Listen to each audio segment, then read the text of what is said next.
in Manchester, Missouri, at a property where the customer has all this churned soil. It's deep activity, it's winding, it's a lot of mounds, a lot of zigzagging activity.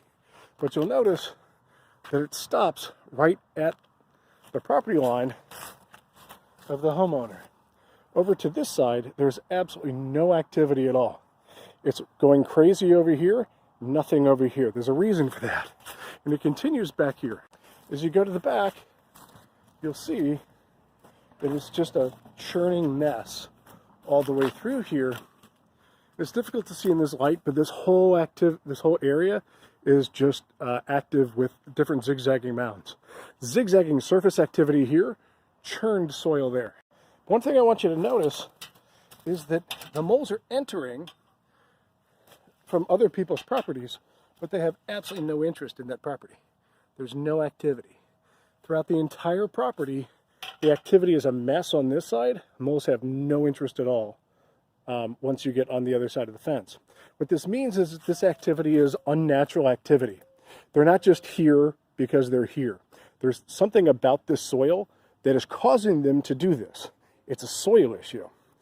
Moles can hear this activity, or moles can hear this soil. This mole is actually coming from down that hill and all the way down through there. The tunnel starts over there. And then once he gets in here, then is when he's going crazy. This is a magnet for the mole, and not only the ones that are occupying it, but for all the moles in the neighborhood, because they can all hear it, which is the key thing. That this is an unnatural behavior for moles. This is all man-made. It's the reason why it stops at the fence. It only happens where the person who owns this property controls the soil. And they're coming from far away just to get here. You can't trap this. There's no place on this entire property except for this one tunnel that you can actually target with a trap. Everything else is deep, zigzagging. You don't have repeat use tunnels that you can target with traps.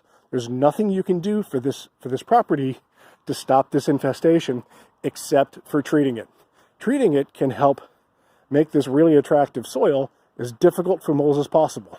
It will usually drive them out, and when it does, it will often keep them out for 2 or 3 years.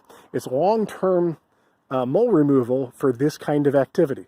If all you have is just one straight tunnel trying to move in here, that's for a trapper. You just kill that and you're done. When you have this kind of activity, killing the current occupants does nothing for your problem.